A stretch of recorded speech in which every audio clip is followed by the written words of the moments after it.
முதலமைச்சராக இருக்கக்கூடிய நான் முதலமைச்சராக இன்னைக்கு இருந்திருக்கலாம். ஆனா சென்னைக்கு மேயராகவும் இருந்திருக்கார். நீ மறந்துட மாட்டீங்க. மக்களால் தேர்ந்தெடுக்கப்பட்ட முதல் மேயர் யாருன்னு கேட்டீங்கன்னா நான் தான். அதனால சென்னையில் இருக்கிற எல்லா பகுதியும் எனக்கு கத்துப்படி. 5 வருஷம் இல்லை 10 வருஷம் கிட்டத்தட்ட மேயராக இருந்து என்னென்ன பணிகள்லாம் செஞ்சேன்னு உங்களுக்கு தெரியும். லைட்டு போட்டது, ரோடு போட்டது, மழைநீர் வடிகால் கட்டினது, அதே மாதிரி பாலங்கள். அதாவது மாநகராட்சியில் இந்தியாவில் எத்தனையோ மாநகராட்சி இருக்குது. டெல்லி, மும்பை, கல்கட்டான்னு எத்தனையோ மாநகராட்சியெல்லாம் இருக்குது. ஆனால் மாநகராட்சி சார்பாக யாரும் பாலம் கட்டினதாக வரலாறு கிடையாது. ஆனால் நான் மேயராக இருந்தப்போ சென்னை மாநகராட்சியில் ஏறக்குறைய 10 மேம்பாலங்களை கட்டிய பெருமை எனக்கு உண்டு. எனக்குன்னா உங்களால் உருவாக்கப்பட்டவனா, ஏன்னா மக்களால் தேர்ந்தெடுக்கப்பட்ட மேயர் தான். ஆக அந்த பாலங்கள் கட்டின காரணத்தினால்தான் இன்றைக்கி ஓரளவுக்கு போக்குவரத்து ஓரளவுக்கு இன்னும் இருக்குது. அதுக்காக தான் இப்போ நம்ம ஆட்சிக்கு வந்து இந்த 5 வருஷத்தில், ஏற்கனவே இருந்த 5 வருஷத்தில் திராவிட மாடல் ஆட்சி வந்த பிறகு, நான் முதலமைச்சராக வந்த பிறகு இப்போது மாநகராட்சி சார்பில் ஏறக்குறைய 19 பாலங்களை கட்டியிருக்கிறோம். புதுசாக கட்டியிருக்கிறோம். சிறு பாலங்கள் கட்டியிருக்கிறோம். இன்னும் பல பாலங்களை கட்டிக்கிட்டு இருக்கிறோம். மெட்ரோ ரயில் திட்டத்தை கொண்டு வந்திருக்கிறோம். அதெல்லாம் செஞ்சுருக்கிறோம். அந்த உரிமையோடு வந்திருக்கிறேன். தமிழ்நாடு பூரா நான் சுற்றிட்டு வந்தேன். நேற்று தான் வந்தேன் சென்னைக்கு. வந்த உடனே இன்றைக்கி உங்களை சந்திக்க வந்திருக்கிறேன். நேற்றைக்கு தென் சென்னை பகுதிக்கு போனேன். இன்றைக்கி வட சென்னை பகுதிக்கு வந்திருக்கிறேன். உங்களை சந்திக்க வந்திருக்கிறேன். அதிகமாக உங்களுக்கு எதுவும் சொல்ல வேண்டிய அவசியம் இல்லை. இருந்தாலும் நான் உங்களை கேட்டுக்கு வருவது, உங்களோடு இருந்து உங்களுக்காக பணியாற்றுகிற, உங்கள் வீட்டு ஊழியனாக, உங்களுடைய தொண்டனாக, உங்கள் வீட்டு பிள்ளையாக இருந்து பணியாற்றுகிற ஒருவன் வேணுமா? ஏதோ எங்கோ இருந்து வந்து புதுசாக அரசியலுக்கு வந்து அப்படிப்பட்ட ஒரு நாடகத்தை நடிச்சுக்கிட்டு அவர் வேணுமாங்கிறத கொஞ்சம் சிந்திச்சு பாருங்கள். அவ்வளோதான் அவங்களை கேட்குறேன். ஒரே கேள்வி, வேறு ஒன்றும் வேணாம். நான் யாரையும் அரசியலில் தாக்கி பேச விரும்பலை, விமர்சனம் பண்ணி பேச விரும்பலை. ஏன்னா அதுக்கு எனக்கு வழக்கம் இல்லை, எனக்கு பழக்கமே கிடையாது.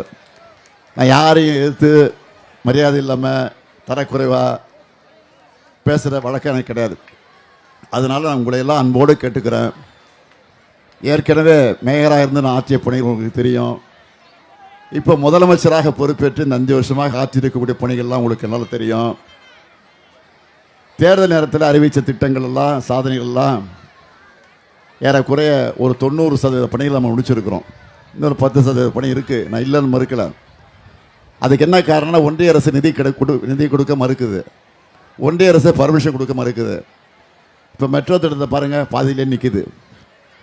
முக்கால்வாசி முடிஞ்சிடுச்சு, இன்னும் கொஞ்சம் இருக்குது. அதுக்கு நிதி கொடுக்க மாட்டேங்கிறாங்க. நம்ம வீட்டு பிள்ளைங்க படிக்கிறதுக்கு ஒன்றிய அரசு கொடுக்க வேண்டிய நிதி, அதை கொடுக்க மறுக்கிறாங்க. என்னன்னு கேட்டால், இந்தியை படிக்கணுமா, மும்மொழி திட்டத்தை ஏற்றுக்கணுமா அப்படின்னு கட்டாயப்படுத்துகிறாங்க. நான் சொல்லிட்டேன், நீ 4000 இல்லை 10,000மே கொடுக்குறாருனாலும் நாங்கள் இந்தியை ஏற்றுக்க மாட்டோம், எங்களுக்கு இருமொழி தான் சொல்லிட்டோம். ஆக இப்படியே ஒரு கொடுமை நடந்துக்கிட்டு இருக்கு ஒரு பக்கத்தில். ஆக அதை தான் நான் உங்களிடத்தில் கேட்டுக்க விரும்புகிறது.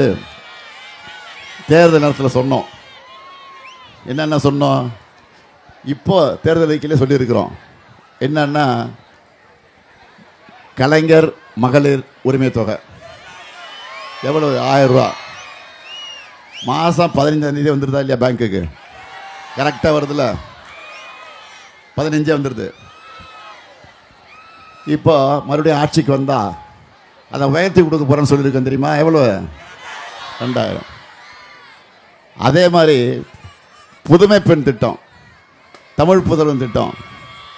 புதுமை பெண் தமிழ் புதல்வன் திட்டங்கிறது என்னென்னா, பள்ளிக்கூடத்தில் படிச்சுட்டு, ஆரம்ப பள்ளிக்கூடத்தில் படிச்சுட்டு காலேஜுக்கு போகிறாங்க. காலேஜுக்கு நம்ம வீட்டு பெண்கள், நம்ம வீட்டு பசங்க காலேஜுக்கு போகும்போது அவங்களுக்கு மாதம் 1000 ரூபா அதுவும் கொடுத்துட்ருக்கோம். அதான் புதுமை பெண் தமிழ் புதல்வன் திட்டம்.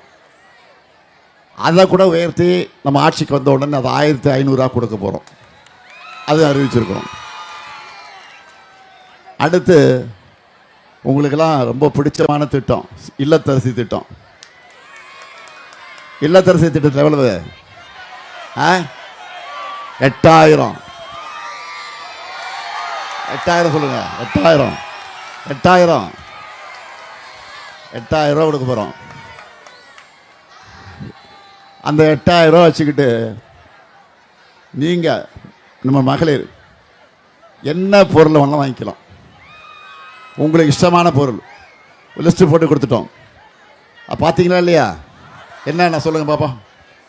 ஃப்ரிட்ஜு, டிவி, வாஷிங் மிஷினு,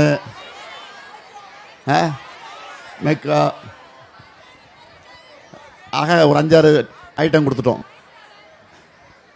உங்களுக்கு எந்த ஷாப்புக்கு போகணுமோ அந்த ஷாப்பில் போய் வாங்க. உங்களுக்கு விரும்புகிற ஷாப்பு, நல்ல கம்பெனி, நல்ல குவாலிட்டி, என்ன பொருள் உங்கள் இஷ்டம், உங்கள் சாய்ஸ் இது. நீங்கள் தயவுசெய்து சொல்கிறவங்க வீட்டுக்காரெலாம் கேட்டுறாதீங்க, குழப்பிடுவாங்க உங்களை.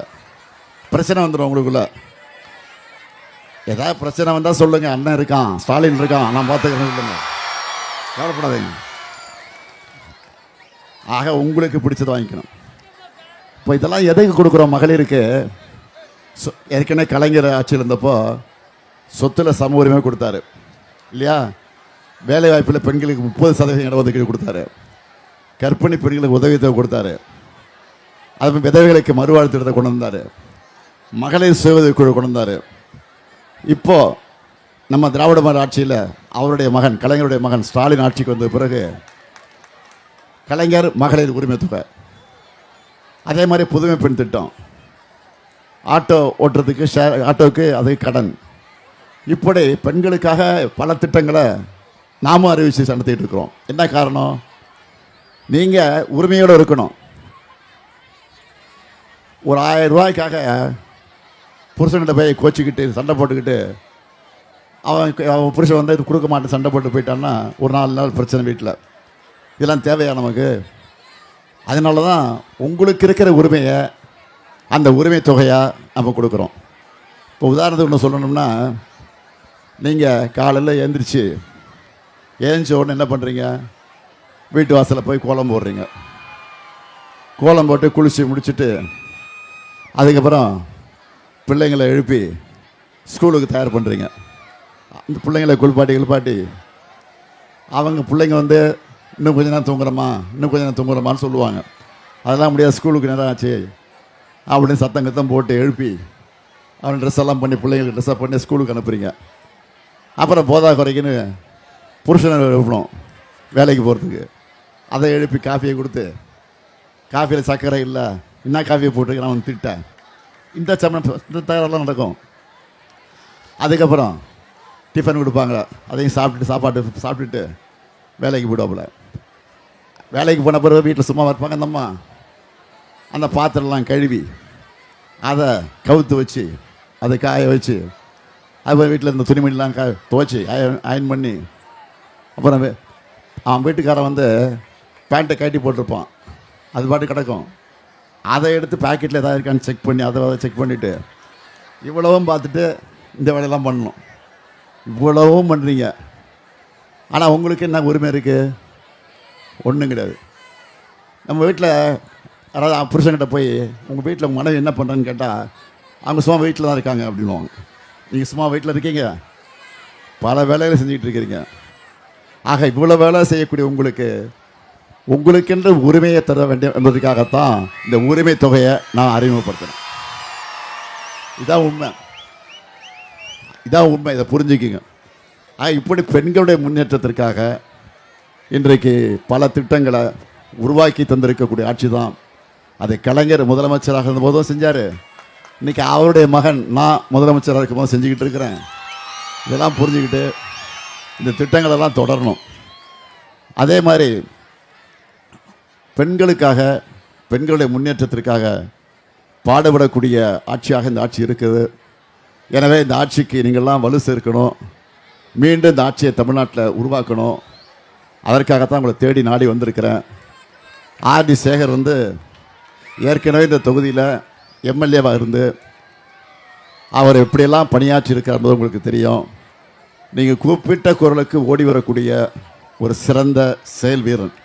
ஒரு நல்ல தொண்டன், எளிய ஒரு எம்எல்ஏவாக இருந்து உங்களோட பணியாற்றி கொண்டிருக்கக்கூடியவர். ஆக அவரைத்தான் உங்களை நான் கேட்டுக்கிறேன், அவரைத்தான் நீங்கள் தேர்ந்தெடுக்கணும்.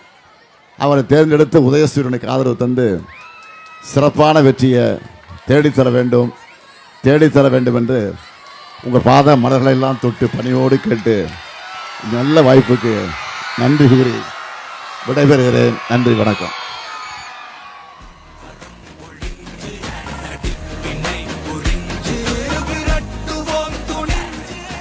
சிவாஜெனி ஆண் குழந்தைக்கு ஆதவன் என்று பெயர். ஆதவன்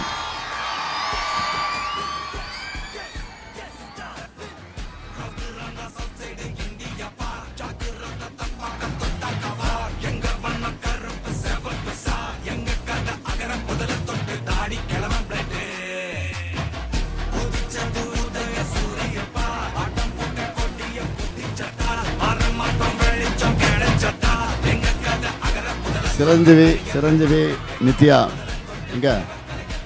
சிரஞ்சீவி நித்யாவுடைய பெண் குழந்தைக்கு வெற்றி செல்வி என்று பெயர் சொல்லப்படுகிறது. வெற்றி செல்வி.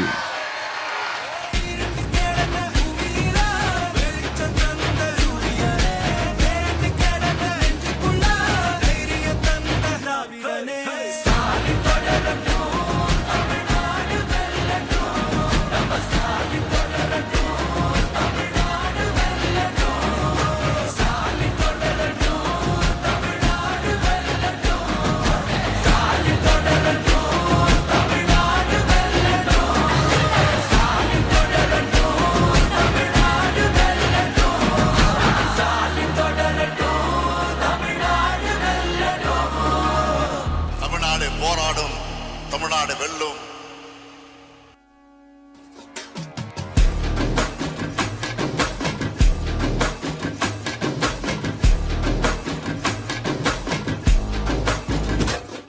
பெரும் பெரும் பருந்து வரும் வரும் ஒளிஞ்சு நடிப்பினை புரிஞ்சு விரட்டுவோம் துணிஞ்சு. பெரும் பெரும் பருந்து வரும் வரும் ஒளிஞ்சு நடிப்பினை புரிஞ்சு விரட்டுவோம் துணிஞ்சு. ரவுத்துறந்த சவுசைடு இந்தியா பார், ஜாக்கிரத தப்பாக தொட்டாக்கவா. எங்க வண்ணம் கருப்பு செவப்பு சா, எங்க கதை அகர முதல தொட்டு தாடி கிளவன் பிளட். உதிச்சது உதய சூரியப்பா, ஆட்டம் பூட்ட கொட்டிய புத்திச்சதா. மாறமாட்டம் வெளிச்சம் கிடைச்சதா, எங்க கதை அகர முதல தொட்டு அறிஞர் அண்ணா பிளட். அகர முதல தொட்டு தலைவர் கலைஞர் பிளட். அகர முதல தொட்டு தலைவர் கலைஞர் பிளட். தலைவர் கலைஞர் பிளட்.